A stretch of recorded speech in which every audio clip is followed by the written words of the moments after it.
Sir என்ன sir இன்னைக்கு தினமலரில் அதிகாரிகள் ராஜ்யம் எம்பி எம்எல்ஏக்கள்லாம் வந்து மதிக்கவே மாட்டாங்க அப்படின்னு சொல்லிட்டு ஒரு நியூஸ் வந்திருக்கு. என்ன சார் அதில் போட்டிருக்கு? பூத்து முகவர்கள் மற்றும் இந்த வாக்காளர் பட்டியல் திருத்தம் பற்றியெல்லாம் எப்படி அணுக வேண்டும் என்று மகாபலிபுரத்தில் ஒரு கூட்டம் நடந்துச்சு, திமுக கூட்டம் அப்படின்னு சொல்லிட்டு சொன்னேன்ல. அதில் அந்த கூட்டத்தில் ஒரு ஸ்டாலின் பேசுவதற்கு முன்பாக பெரம்பலூர் மாவட்டம் பூலாம்பாடி பேரூர் செயலர் செல்வலட்சுமி என்பவர் பேசியிருக்கிறார். பட் பெரும்பாலும் தூங்கிட்டு இருந்திருக்காங்க அங்கே. என்னென்னா திமுக கூட்டத்தில் என்ன பேசுவாங்கன்றது தெரியாதா? ஒரு ஸ்டாலின், தளபதி ஸ்டாலினோட ஆட்சி பிரமாதமான ஆட்சி, ஒரு சின்னவர் வேறு அடிச்சு தூள் பண்ணியிருக்காருன்னு பேசிட்டு இருப்பாங்க. அவங்களுக்கு கேட்டு கேட்டு புளிச்சிருக்கும். அதனால் காண்டில் சில பேர் ஃபோனை நோண்டிகிட்டு இருந்தால் அப்படி எல்லாம் அப்படி லைட்டாக மையமாக ஒரு உறக்கத்தில் இருந்திருக்காங்க. இந்த செல்வலட்சுமி என்ன பேசியிருக்காருன்னா, ஸ்டாலின் சிறப்பான ஆட்சியை தந்தாலும் எம்பி எம்எல்ஏக்களை அதிகாரிகள் மதிப்பதில்லை, அவர்களின் ராஜ்யம் நடப்பது போல் செயல்படுகின்றனர், நாங்கள் கூறுவதை அலட்சியப்படுத்துகின்றனர் அப்படின்னு சொன்ன உடனே எல்லாம் எந்திரிச்சு நின்று கைத்தட்டிருக்காங்க. எல்லாம் தூங்கினவங்களாம் எந்திரிச்சிருக்காங்க. என்ன அப்படின்னு சொல்லிட்டு ரொம்ப பரபரப்பானோன்னு ரொம்ப எல்லாரும் என்ஜாய் பண்ணியிருக்காங்க. அது ஒட்டுமொத்த கட்சியின் குரல். உனக்கு இதில் சரி தவறுக்குள்ளே போகாமல் நான் சொல்கிறேன். அரசியல்வாதிக்கு என்ன, எங்கள் ஆட்சி நடக்குது, ஒரு டெண்டர்லேருந்து எல்லா விஷயங்கள்லையும் எனக்கு முக்கியத்துவம் தர வேண்டும் என்று அந்த அரசியல்வாதி நினைப்பான் இல்லையா? அவங்க ஆட்சி, ஓகே, நான் தான் கஷ்டப்பட்டு ஜனங்கிட்ட ஓட்டு வாங்கி வந்திருக்கேன்னு சொல்லிட்டு நான் சொன்னது நடக்கணும்னு நினைப்பான். அதிகாரிங்க என்ன சொல்லுவாங்க, எங்களுக்கு யூசி உத்தரவு போட்டிருக்கான்னு சொல்லுவாங்க. கரெக்டாக? அதை மீறி ஏதாவது அந்த ஆள் தகராறு பண்ணானா நீ என்கிட்ட சொல்லு, நான் சிஎம் கிட்ட பேசிக்கிறேன்னு யூசி ஸ்டாண்டர்ட் உத்தரவு கொடுத்துருக்காரு. அப்படி இல்லைன்னா அந்த அதிகாரி தீப்பொறிக்கு ஃபோன் அடிச்சார்னா கதை முடிஞ்சு. தீப்பொறி காதில் லேசாக ஓது வரேன்னு அச்சரப்பாக்கம் எம்எல்ஏ இந்த மாதிரி ஏதோ பிரச்சனை பண்ணுறாங்கன்னா இவருக்கு அந்த வீட்டில் இருக்கவங்க மேலே கோவத்தை காட்டுவாங்களே, அது மாதிரி தான் அவர். அப்படி பேசின உடனே அப்புறம் அந்த அன்பகம் கலை வந்து அடுத்தடுத்து பேச வர்றவங்ககிட்டலாம் இந்த மாதிரி அதிகாரிகளை பற்றி அவங்களுக்கு என்ன பயம் வந்துருச்சுன்னா, வர்றவங்க பூரா அதிகாரி தூக்கி போட்டு மிதிக்க போகிறான் அப்படின்ட்டு. ஏன்னா கட்சிக்காரனை பற்றி தப்பாக பேசினா கூட முதல்வர் பொறுத்து கொள்வார். அதிகாரிகள் ஏதாவது ஜாக்கிரதை. ஸ்டாலின் பதிலளிக்கிறார். அதிகாரிகள் குறித்து பேசிய போது அனைவரும் கைத்தட்டியதை கண்டேன். அதிகாரிகளில் 10% பேர் சரியாக வேலை செய்யவில்லை, அதை பெரிதுபடுத்த வேணாம். அவங்க என்ன பேசியிருக்காங்க, இவர் என்ன பதில் சொல்கிறார்? கொஞ்சம் பொறுத்துக்கோங்க அப்படின்னு சொல்கிறாரு, அட்ஜஸ்ட் பண்ணிட்டு போங்கன்றாரு. அம்மா, அவன் அதிகாரிங்க கட்சிக்காரனை மதிக்க மாட்டாங்க, அதிகாரி ஆட்சி நடக்குதுன்னு சொல்கிறாங்க. இது கழக ஆட்சி, அதிகாரிகள் ஆட்சி அல்லன்னு தானே சொல்லணும். அவர் என்ன நினச்சிட்டு இருக்காருன்னா, அந்த ஏதோ ஒரு கிராம சபை கூட்டத்தில் சொன்னார்ல, கறவை மாடு கேட்டதுக்கு கணவரை காணான்னு சொன்னார். அதுதான் இது. இந்த அம்மா என்ன, செல்வலட்சுமி என்ன பேசுகிறாங்க, அதிகாரிங்க மதிக்க மாட்டுறாங்க, சிஎம் நல்லா ஆட்சி பண்ணுறீங்க, அதிகாரிங்க மதிக்க மாட்டுறாங்கன்னு சொல்லுது. அப்படிலாம் அதிகாரிகளை மதிக்காத அதிகாரிகள்லாம் நம்ம தான் கஷ்டப்பட்டு வந்திருக்கோம், இது நம்ம ஆட்சி, எந்த அதிகாரி மதிக்கலன்னு சொல்லு. கட்சிக்காரன் குஷியாக வேணா, அதுக்கு எந்திரிச்சு கை தட்டிருப்பாங்க. அது கை தட்டிருப்பாங்க. கரெக்டாக? அதுக்கு எந்திரிச்சு கை தட்டிட்டு பரவாயில்லையாங்க என் தலைமை பார்த்தியா அப்படின்னு சொல்லிட்டு ஊரில் போய் அந்த கலெக்டர்கிட்ட 2 எக்கு வர எம்எல்ஏ சொல்லியிருக்காரு, பார்த்தல எங்கள் ஆட்சி அப்படின்னு வாங்க. இவர் என்ன சொல்கிறார் பார், அதிகாரிகள் குறித்து பேசிய போது அனைவரும் கைத்தட்டியதை கண்டேன்.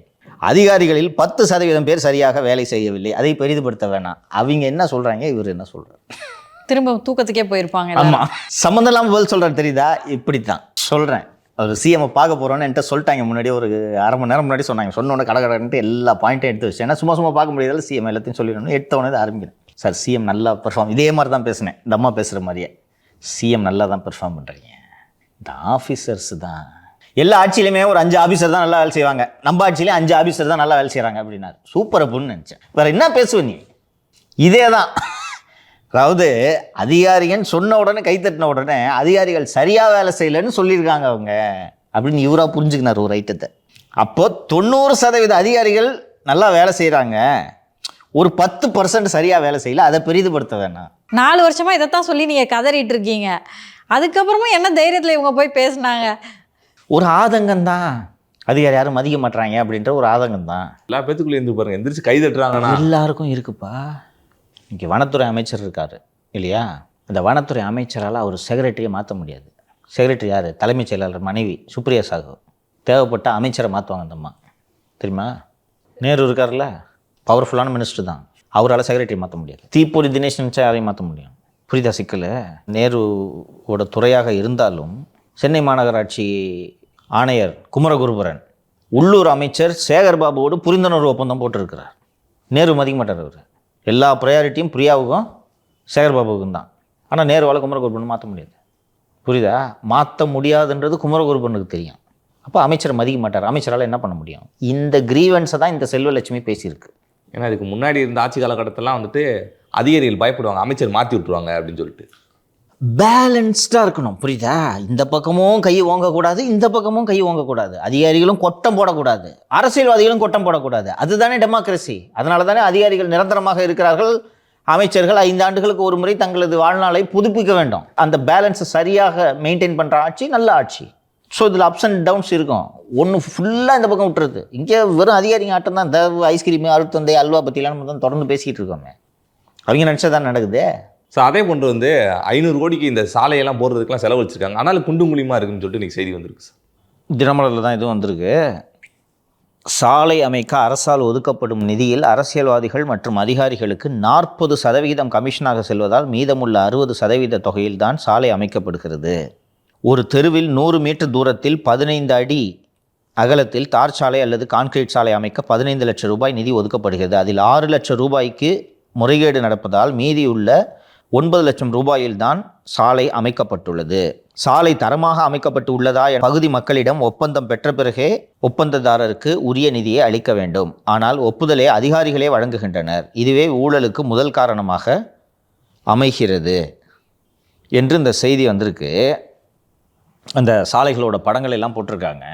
இப்போது ஒரு பெருமழை பெய்து ஒரு நாள் 2 நாளுக்கு வந்து தண்ணி ரோடு மேலேயே தேங்கி நின்றுச்சுன்னா அதோட டேமேஜை புரிந்து கொள்ள முடிகிறது. இப்போ இந்த 3 நாள் என்ன அவ்வளோ மழையாப்பா பெஞ்சுது? 3 நாட்களுக்கு முன்பு பெய்த மழை கூட சட நைட்டு பூரா பெஞ்சிக்கிட்டு இருந்துச்சு ஒழிய பெருமழை கிடையாது. இந்த மேக வெடிப்பாதுன்னு சொல்லுவீங்களா, அந்த மாதிரி மழை கிடையாது. ரோடு எப்படி இருக்குது பார்த்தியா? அப்போ என்ன தான்ப்பா ரோடு போடுறீங்க நீங்கள்? இதே மாதிரி போன மழை முடிஞ்ச உடனே ரோடு போட்டாங்க, ஞாபகம் இருக்கா? போன மழைக்கு எல்லா ரோடும் இது மாதிரி ஆச்சு, முடிஞ்சு ரோடு போடுறீங்க. ஒரு வருஷம் கூட ஒரு ரோடு தாங்கலைன்னா அப்போ என்ன தரத்தில் நீங்கள் ரோடு போடுறீங்க? இதெல்லாம் என்ன ஒரு வேதனைக்குரிய விஷயம்னா, இது எதுக்குமே ஆடிட் இல்லை. நீங்கள் நல்லா இதை கவனித்து பார்க்கணும்.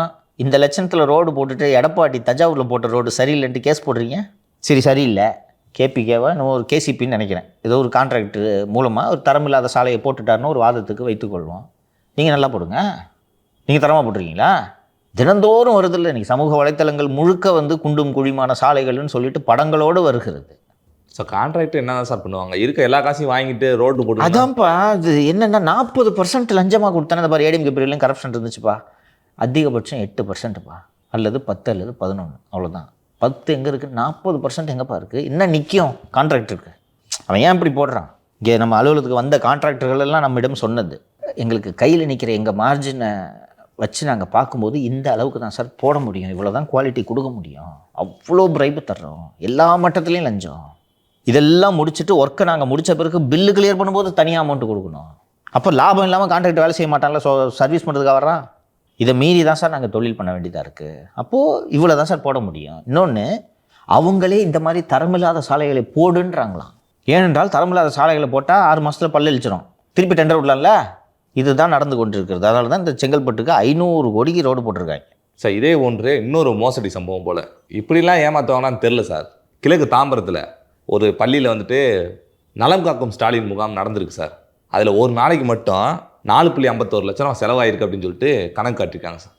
டிஃபன் தண்ணீர் பாட்டில், ஸ்நாக்ஸ் காப்பி, வெஜ் மீல்ஸ் தண்ணீர் பாட்டில், சிக்கன் பிரியாணி தண்ணீர் பாட்டில், ஸ்நாக்ஸ் டீ என்று வழங்கிய வகையில் 4,51,500 ரூபாய் செலவாகி இருப்பதாக தாம்பரம் மாநகராட்சியில் கணக்கு காண்பித்திருக்கிறார்கள். இவர்கள் மக்களின் நலனை காக்கிறார்களா, இவர்களின் வயிற்றை காக்கிறார்களா என்பது தெரியவில்லை.